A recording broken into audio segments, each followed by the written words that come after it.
Welcome to the Editor's Note Comics Podcast. I think that this world, it needs men that are willing to make the hard call. Central Maine's best comics podcast, by default. Ain't no thing like me, except me. Here are your hosts, Zach and Jared. Maps come with me. No. When do we start? Welcome to the Editor's Note Comics Podcast, the show where the last 20 minutes of conversation will never be mentioned on the show. No, that was quite an interesting opening of the show. One that I'm glad that we both came to the conclusion probably should have never see the light of day, and nor will it ever. At least, yeah, publicly. Yes, that was a fun little... Oh, actually, you know what? What? Welcome to the Weed and Whiskey Podcast. What? A guy tweeted at me this week from the Weed and Whiskey Podcast. He's like, hey, for some reason, your show has replaced our RSS feed. What? Yeah. I didn't do it. Well... Actually, you know what I did? It was intentional. I found another show and took it over. Well, Haha, bitches. 420 and Lord Calvert to you. Yeah. But I was like, I tweeted, I don't know how that happened. Hi, Weed and Whiskey listeners that we picked up. Do you exist? Tweeted us. Yeah, it's kind of cool. It's not for them. Oh, no, I feel bad for I kind of want to listen to the Weed and Whiskey Podcast now and see what they're all about. If by some happenstance we've picked you up by this odd mix-up, also good promotion for them. Yeah. Because I've been looking at our numbers this month. Are we going back up? We're in the lead. Yeah! Woo! Of the two shows on this network, we're back up front, baby. We'll Damn see straight. how the month ends, but yeah, right now we're winning. We're winning by a pretty good chunk. Damn straight. What happened to the other show? How did we fall? I think the male host on that show is a pretentious asshole. Well, actually, I think hard to listen to. Our numbers are going to go up, but for whatever reason, our numbers are going up even more this month. Probably because of the Weed and Whiskey Podcast, to be honest. It might be. I don't know. Well, you know what? If we've brought people in, yes. Excellent. We hope. I'm glad I hijacked your show. We still hope you tune into the Weed and Whiskey Podcast as well. I'm gonna find it and listen to it tonight when I get home. I mean, good on them to at least inform me. I was like, I don't know what to tell you. Was it a polite email? It was a tweet, but yeah, it was polite. A polite tweet? It is really hot in this basement. I wish we had an air conditioner. Well, I mean, it's not like as bad as developing a pool of swamp ass outside like the last 2 days have been. But I was talking with a friend. I'm like, you know what? We complain about the cold. We're gonna complain about the hot. You know what's? It could be worse. It's tolerable. I do not understand. Just get naked and sit in front of a fan. Let's not do that. Well, I mean, not on the fan. That could be devastating. I mean, if you want, really, the fan would just be bad for audio. No. I'm not asking you to get naked and sit in front of a fan. I'm just saying if you've got a problem with the heat. Oh, I thought you meant right this second. Once I leave. We can't. The audio would be terrible with a fan pointing at us. Yeah, I would worry about, I don't understand customers. Yeah. I've had, 2 amazing sales days. Last week was nice, and the temperature was, it was good. It was pleasant. Horrible week. This week is off to an amazing start. It's been a miserable week for the weather. Now that we've ambled, let's get into the news! Before we get started, does anyone want to get out? It's time for the news. Do you want to know how DC kind of screwed themselves? How did DC kind of screw themselves? I don't think they had a lot of faith in Wonder Woman because they did not sign Patty Jenkins to direct Wonder Woman 2. That's a problem. And given how successful that movie has been, and she's not under a multi-picture deal, she has all of the cards. And if they don't sign her again, I think there's going to be a big backlash of there was a successful woman director and on this female-led movie, and you cut her loose, they are screwed. She has all of the cards. She is gonna make bank. Lots of bank. Good on you, P. Jenks. Her new nickname. I made it up. She directed a really good movie, and I feel like she's in that wonderful spot where there haven't been a lot of female-led movies, and also there aren't many prominent female directors, which, not just a comic book side thing, but just kind of a Hollywood in general issue. Mm-hmm.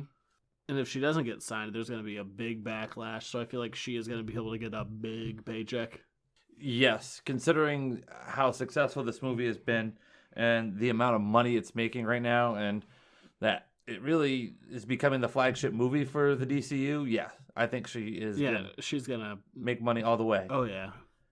Speaking of people involved in franchises, James Gunn, director of Guardians of the Galaxy, is going to oversee Marvel's cosmic universe beyond Guardians of the Galaxy 3 and beyond Phase 4 of Marvel. Yeah, so what other... I don't know.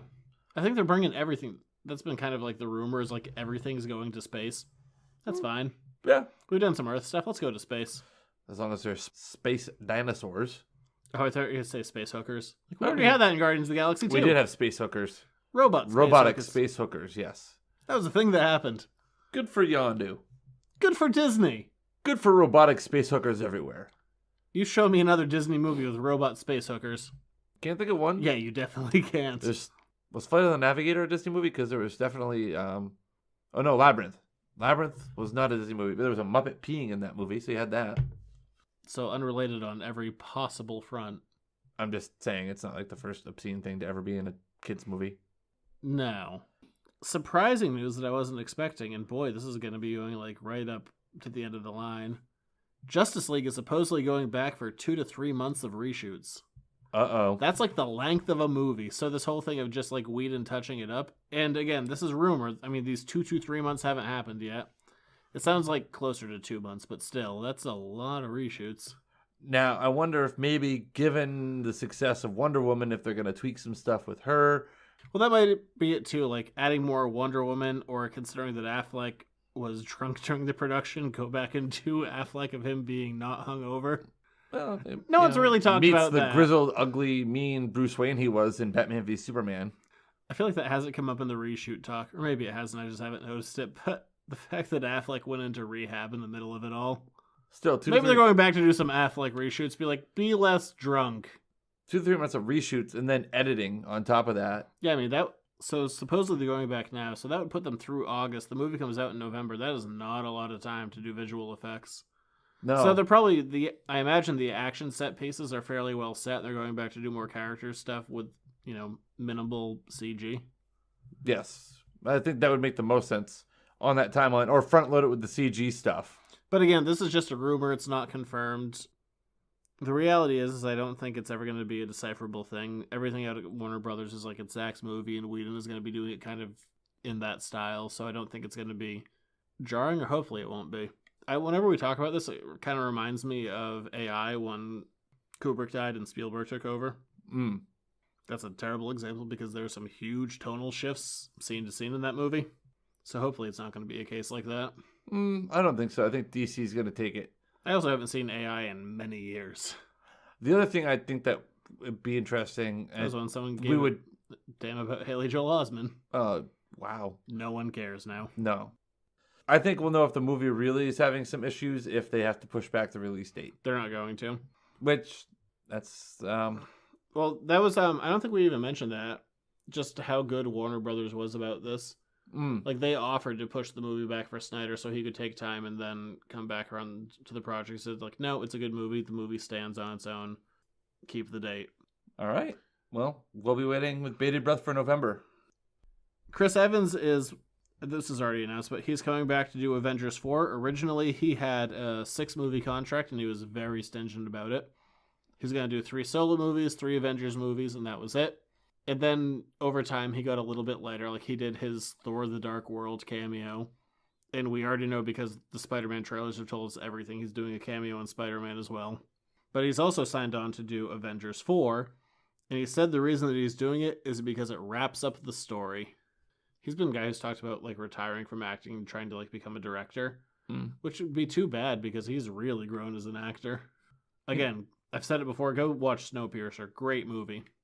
There it is. But, I don't know. There's a lot of weight around these last 2 Avengers movies. We're just wrapping up, like, a decade of storytelling.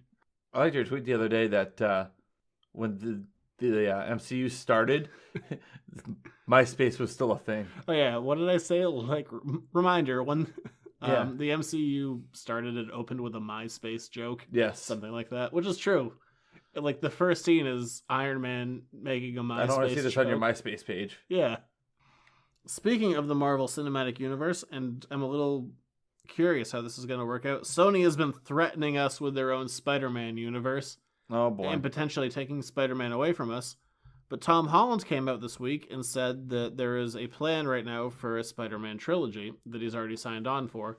So the fact that there's a contract makes me think that Sony might not be able to pull out. But also, Tom Holland is bad at this with NDAs.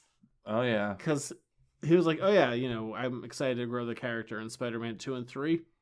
Whoops! Shouldn't have said that. You know how marvelous. I'm like, oh, you just lost a lot of money. That's a little bit of a whoops for you, sir. Yeah. Oh, no. You've now lost money for announcing a movie before it was announced. That's no good. You don't want to lose money. You don't want to lose money before you make it. Well, he was very British. Like, oi, we're going to have a Spider-Man 3, eh? It's quite bollocks. Bollocks is a British term. I know, but I'm awful. You were worse. Which, the bar was low. Oh, wow. Okay. You know what? I was bad. You were worse. That might be one of the more hurtful things you said in the show in some time. But you know what? This is okay because last time we were hurtful towards each other, we saved somebody else's friendship. So you know what? We're doing it because we care and because Zach's an asshole. Peek behind the curtain. Stop actually looking behind the soundproofing film. Oh, sorry. This is probably too much of a peek behind the curtain. A lot of times, like if you got kind of crappy, I would cut it. I'm like, that sounds bad. Like, it sounds bad on your part. And then I had a lot of people being like, stop being so mean to Jared. I'm like, you know what? I'm going to stop cutting the things that he says. Wow. So I'd leave mine and cut out yours. Oh, so you were making... I actually was making myself look worse. Oh, wow. And then people were like, stop being mean to Jared. You're like, you know what? I'm going to stop cutting his things. Wow. So... really, what you were doing is creating more airtime for yourself. Yeah, actually. I'm like, and it backfired in your face. I was like, that was a funny comment. I'm going to leave that one. This wasn't as funny. It was mean. Taking a short leap over to the DC side of things, because we really have two big stories that I want to dive into a little bit. Mm-hmm. And this is a small one. It's not going to affect a lot of people ultimately. But Alan Burnett, who worked on the DC animated stuff going back to the 90s, most notably the Batman animated series, and has a incalculable presence on that show with what he did for it, is officially retiring. And given the quality of the work that he did and essentially a couple of decades building their animated side of things, congratulations that you get to step away and retire. I look forward to that day I'll never have. Oh, retirement. What's that going to feel like? I don't know. I mean, I really can't complain. You know the nice thing about owning the store? You're your own boss? Well, that's not that. I've worked a lot of jobs, and this is one where I have never gone into a single day being like, I don't want to be here. Fair enough. I mean, well, you're involved in something you're passionate about. That's honestly, that's a huge positive. I have never gone in, I've gone in with it's been a bad sales week, or it's been a bad, whatever the hell. But I have never gone into being like, I don't want to be here today. Well, I think the message here, though, that and this is for graduation season. A graduation message from Zach. Follow your passions. Do what makes you excited and feel good and happy and fulfilled. And it'll take a while to find that. And once you do, latch on to it, regardless of the cost. And my God, don't ask me, are you comfortable financially? You know what? No. No, but... again, you can't put a price on enjoyment. Yes, you can. Well, actually. Yeah, we discussed this earlier. There's a price for everything. Yeah, you could maybe throw a little graduation music for the graduates. A graduation message from the Editor's Note Comics podcast.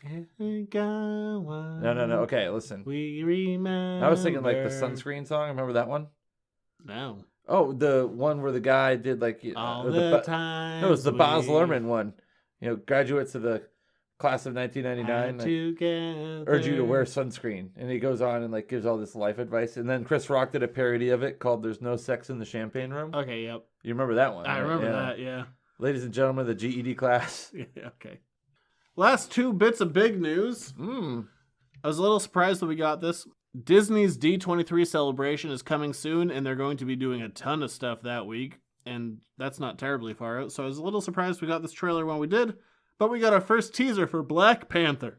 Well, you know what? I think you know why we're probably getting the Black Panther teaser now instead of at D23? To take some wind out of DC's sails with Wonder Woman? I'm going to say a little bit of that, but they probably don't want to have this is just my speculation. That's probably when we get the full-length trailer for Star Wars. Maybe. I don't know. And you don't want to overshadow the Black Panther trailer with the Star Wars trailer. With this, just putting it up front, I frankly didn't have time to do a full breakdown of this trailer. There's a ton. Like you said when I said that, you're like, yeah, there wasn't that much. Honestly, there's a ton. Oh, well. I didn't have time to go beat for beat throughout that trailer. Wakanda looks cool. Andy Serkis looks creepy. Yeah, it's nice seeing Andy Serkis back, and I love that he has his stump arm that Ultron cut off. Really, at the core of what I appreciated about this trailer is a lot of times throughout, the years that I've been reading comics, I'll pick up a Black Panther book and then I'll drop it. Because there's always this very fine line to walk between technology and tradition. In Marvel Comics, Wakanda is supposed to be the most technologically advanced nation of the world, but then it gets bogged down with a lot of not super great African stereotypes. And it's a very fine line to walk, and a lot of times comic writers and artists have dropped the ball. And I like the visuals of this trailer. One of the things that really stood out to me is the color palette. Marvel seems to be going for a more vibrant color palette in their recent movies. Guardians of the Galaxy seemed to do that, and that kind of seemed to start this trend. We also saw in Guardians 2, what we saw in Doctor Strange. It looks like Thor Ragnarok is going to be, and also what it looks like Black Panther is going to be. We're seeing more vibrant colors, and I like that. I love that we had the Wakandan king from Civil War. Was it Civil War? No, yeah, from Civil War was speaking it. So it feels like this is going to meld the timeline somewhere, maybe. We see some interesting stuff. In the trailer, we do see 2 different Black Panther costumes. There was the one that we saw in Civil War, and then there's a new one that looks impossible to put on. It's like entirely skin tight. Like if you gain 2 pounds in either direction, it's not going to fit you anymore. Especially if it's made from vibranium. Yep, there is that. But I love this quote, like, you're a good man with a good heart, and it's hard for a good man to be a king. Well, what I'm willing to bet, I bet that the father is going to come back in some kind of spirit form. In Black Panther comics, they do have communications with the dead, so I would not be surprised at all if the father is back. Makes sense. We do see some other stuff that's important. Michael B. Jordan is in the movie, and I really wish I could take credit for the joke, but I can't. But I saw a tweet come up this week to like, Marvel Cinematic Universe, giving failed Human Torches second chances since 2011. Aww. Which it showed like a picture of Chris Evans and Michael B. Jordan. But he's going to be playing the character, and I'm sure they're not going to overuse the last name, of Killmonger. Who is it? It's Killmonger.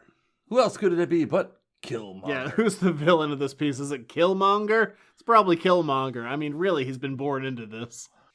The actors in this piece are great. I like seeing Lupita Nyong'o. I'm sure I'm pronouncing that wrong. Probably. Michael B. Jordan, who I'm a really big fan of. And at the end of the day, what really sells me on this movie is the director, Ryan Coogler. Younger than you, older than me. In the middle. Yeah.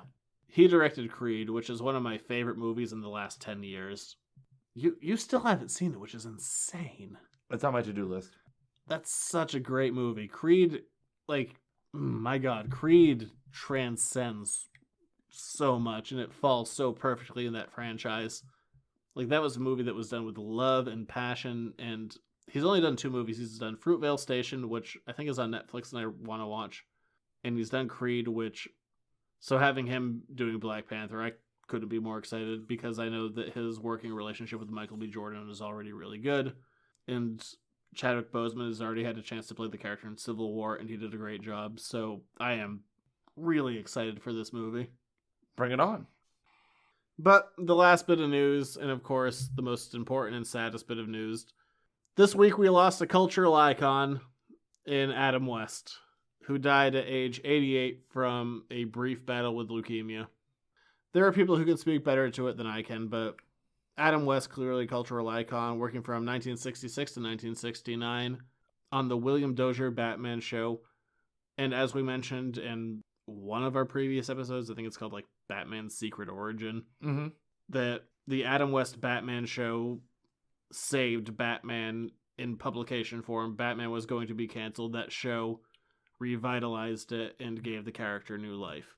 Throughout his life, Adam West was married 3 separate times. His last wife he had from, I believe, 1970 until his death, with 6 different children, was drafted in the war, served his time.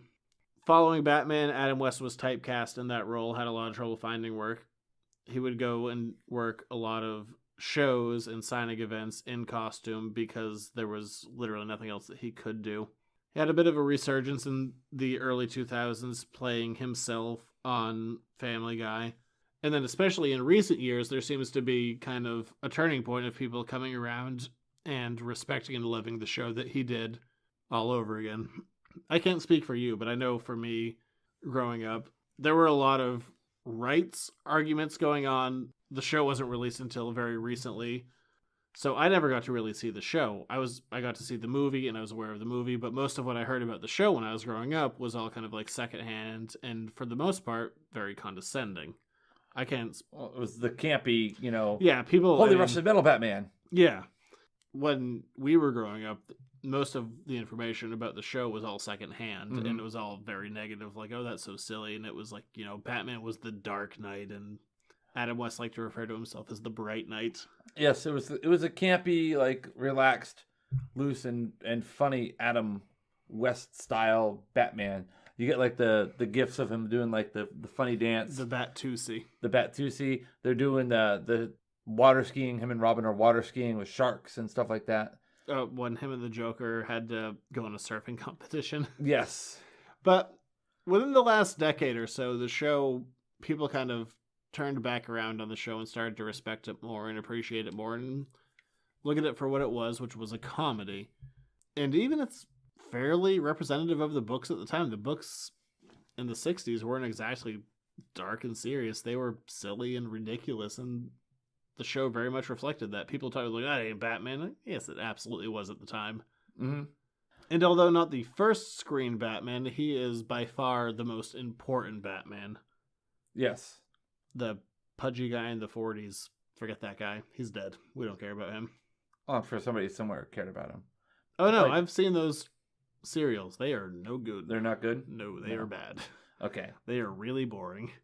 But it's been over 50 years. That show has been re-released on Blu-ray. It's been restored. It is gorgeous.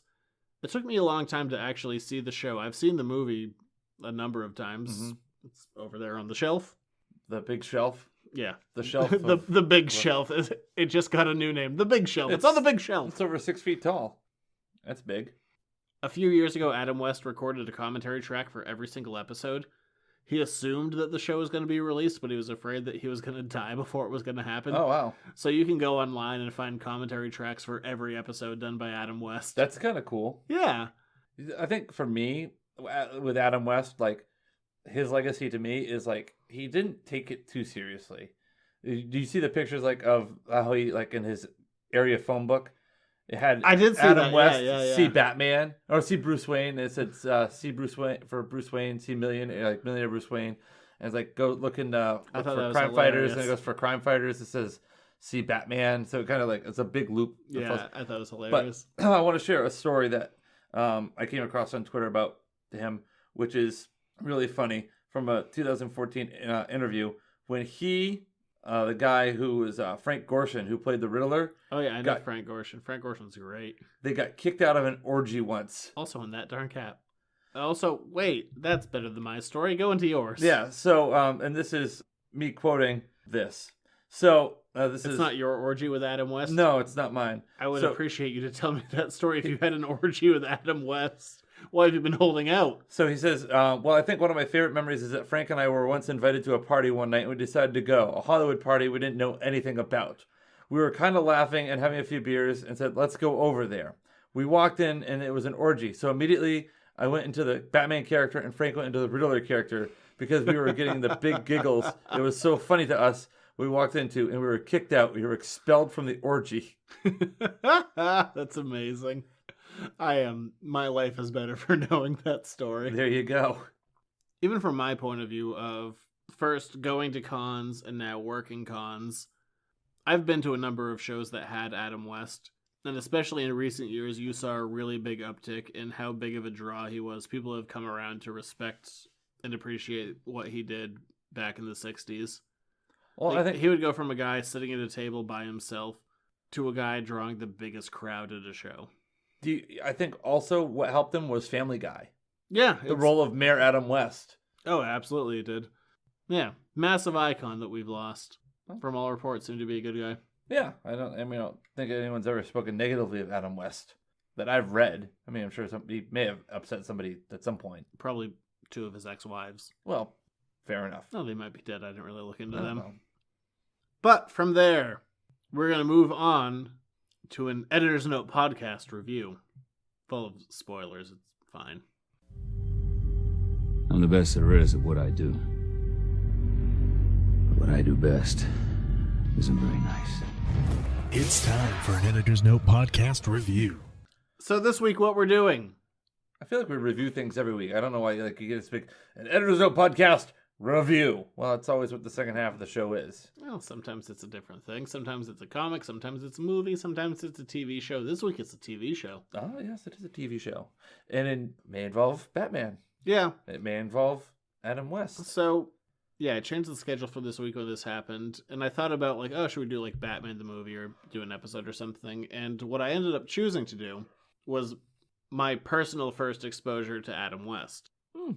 But long before I got to see the show or the movie, my first exposure to Adam West growing up in the 90s was seeing him on Beware the Gray Ghost. No, contribute. It felt like you were like telling a grand story of when you were a young man watching the television. No, it was Oh, more so- like I watched that show religiously as a kid. Yes. So Batman, Beware the Gray Ghost, part of the Batman animated series. Kevin Conroy, of course, as Batman. So it's really a neat, interesting concept where you have 2 of the different, very iconic TV Batmen. Yeah, I mean, definitely the 2 that mattered the most. Those are... That kid that's on Gotham, David something. Okay, so we're talking about... Kelly? I don't know. But we're talking about quintessential Batman. And the gist of this whole episode is there is a criminal in Gotham who is recreating crimes from an old TV show starring Adam West as a caped hero. Yes, but his name was Simon Trent. Simon Trent. I hope I'm right. Yes, you are. It's Simon Trent. But the idea is that since that nondescript period of time, because Batman the Animated Series really works best as a nondescript period of time show, that he hasn't been able to really find work since then. Much like Adam West, it's really a very self-referential episode. But while this is happening, there's a crime wave in Gotham, which is typical of Gotham. Yeah, compared to every other week where things are fine. You know, if I paid taxes in Gotham, I'd be so mad. I would not live in Gotham. Yeah, you're probably right. I wouldn't live in Gotham. I probably really wouldn't live in Metropolis either. Certainly wouldn't live in Smallville, because that's in the middle of nowhere. Yeah, I don't think I would live in any of those communities. Avoid the superhero community, really. Yes, it's...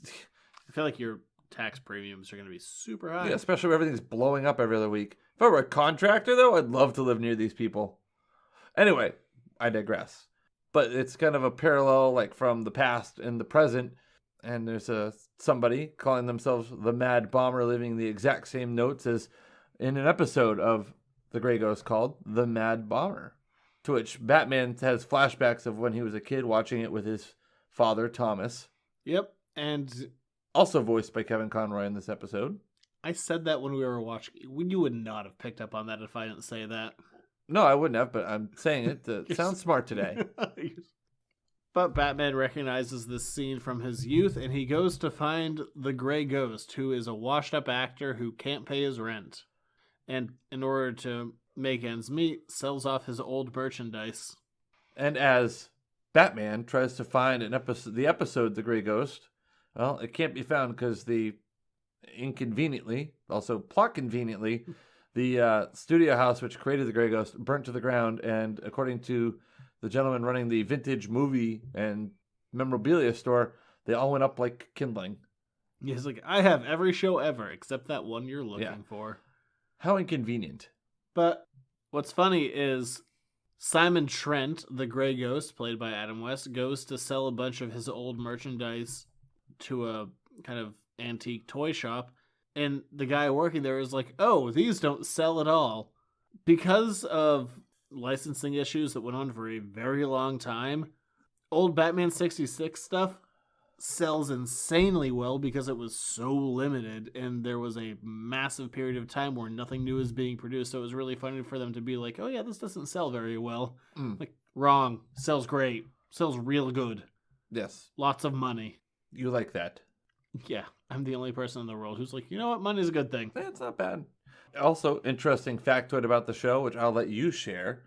The voice of the young gentleman running the vintage toy shop. Oh, yeah. So the guy who is running the toy shop, which I think really shows a lot of respect for Adam West, the character design and voice are done by Bruce Timm, who is one of the executive producers on the show, was one of the guys who put it together between like him, Paul Dini, Alan Burnett, who we previously mentioned has retired.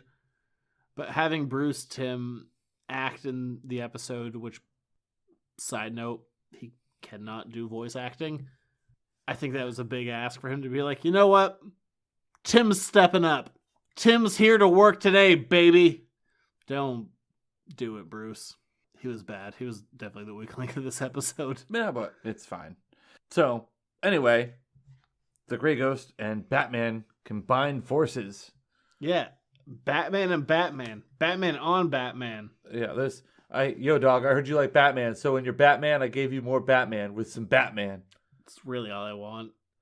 So many combinations of Batman. And this show works so much better for me as an adult than it is as a kid because I didn't know who Adam West was when I first saw this. So you wouldn't have even, like, really know, like, the first time you saw it, you're like, that's cool. He did something with that guy. Yeah, basically. But, I mean, now it has so much more context for me now. Yeah. I mean, because, the line, like, I used to watch The Grey Ghost as a kid and you were my hero. It's like meeting your hero. So I'm sure Kevin Conroy does have... Well, Adam West was a hero of his, I would assume. And they would have meant it. They did meet a bunch of times working shows and whatnot. Yeah. Like, it's not like they were strangers. No, but getting to work with him on a Batman project must have been really kind of neat and cool. Do we want to give the rest of the episode or just kind of... Yeah, no, I think it's worth talking about. I mean, if you haven't seen the show, shame on you, but more as a reminder of everyone else. The Grey Ghost and Batman team up, and using old film clips and general knowledge of the show and of who he sold memorabilia to, Adam West, the Grey Ghost, is able to piece everything together after he sees that Batman fangirls out for a minute. Yes, Batman fangirls out big time. He has a whole collection of Grey Ghost memorabilia inside the Batcave. Which he also apparently designed exactly after the Grey Ghost lair. Yeah, and he just talks to him. He's like, I used to watch you with my father. You were my hero. And there's this moment that, looking at it in the context of this past week, is a lot more bittersweet, where he just gives this, like, what was the line? He goes, so I guess it wasn't for nothing. And speaking as a guy who played a very inspirational character, a character who, to a comedic effect, was like trying to teach morality and right from wrong. And sweet surfing moves. Yeah. Yes, and also sweet surfing. I don't know, that line kind of holds a special place now. I would agree. I'm not sure where it fell in the show's run, that episode, but it almost like had a torch passing moment feel to it. Episode 18, it was in the first year. So it was very much a torch pass, a passing of the torch moment.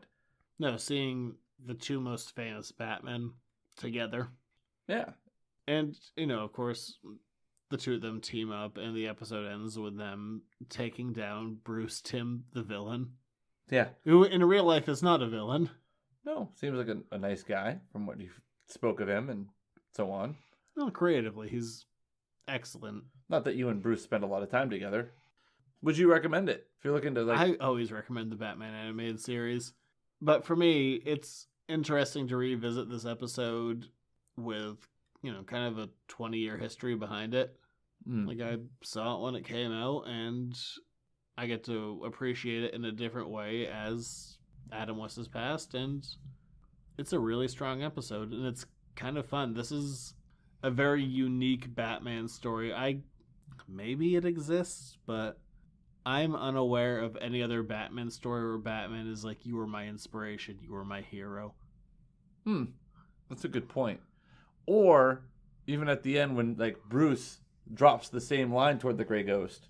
Yeah, so the episode ends and Bruce Wayne goes up to the Grey Ghost because The Grey Ghost is going to be re-released on VHS at the time, which, side note, would not happen for many years later, which I think is kind of funny. When I was watching, I'm like, yeah, that didn't happen for a long-ass time. Yeah. Getting Batman 66 released to home, let's use parlance at the time, home video. The parlance of the time. Yes. Nice job. Home video. That's a $5 phrase right there. And he basically says to him, he's like, hey, I'm Batman. Yeah. Terrible secret identity. He's like, you were my hero when I was a kid. I used to watch you with my father. And Adam West is just like, oh, no kidding. Oh, really? You don't say. But it's a great episode, having the two Batmen together. I like the hell out of the show, and I like the hell out of this episode. I was pleasantly surprised and enjoyed it. I thought it was well done and an enjoyable watch. A standalone watch, even. Yay for cartoons. Anyway. But, of course, I would say hunt this down. I think you can find it on Amazon and iTunes. It exists on DVD. But find it where you can. This is Season 1, Episode 18, Beware the Grey Ghost. And I appreciate it for what it is. It's a good episode. It's good entertainment. It's a good little Batman story that doesn't involve your regular villain, and it follows a neat little storyline. I liked it a lot. So, we go from there, saying farewell to Adam West, on to letters to the editors. Lot of questions, number one. Damn few answers. Here's another one of your letters to the editors. Make it so. This came up conversationally this week. Oh, really? Given our increase of heat. Oh, yes. It's been warm. You need to be taking care of yourself in the heat. Is this where this is going? No. Is this like, does Spider-Man get jock itch in his leotard? No, this is, could Wolverine die of dehydration? Ooh, that's a good question. Well, first of all, Wolverine has a healing factor. He doesn't have a non-dehydrating factor. Also, Wolverine's an alcoholic, and alcohol dehydrates you. Yeah, but even if he has a healing factor, that healing factor still presumably would be drawing energy from your body, and if you're not replenishing it with food and water, or in my beer and meat, or that, also amazing combination. I think so. Raw meat or grilled meat? Clearly grilled. Clearly raw. But clearly both. That healing factor, if you're not replenishing it with energy, isn't going to actually be able to heal your body. I think we're gonna ask, can Wolverine get a sunburn? So if you dropped Wolverine in the middle of the desert, yeah, I think that would kill him. Healing factor or not, if you can't replenish that healing factor with energy, he's gonna die. My counter argument would be is that in the Wolverine, he survives a nuclear explosion. Yeah. That's the thing that happens. Yes. No, I think Wolverine could get dehydrated. I mean, I never personally I think he could get just drop in the middle of the Sahara Desert. He's gonna die. Healing factor or no, he can't replenish the energy needed to activate that healing factor. I almost feel like I want to take the other side of the argument, but you're right. He has a healing factor. He doesn't have a unlimited source of energy. Yeah. I say he dies.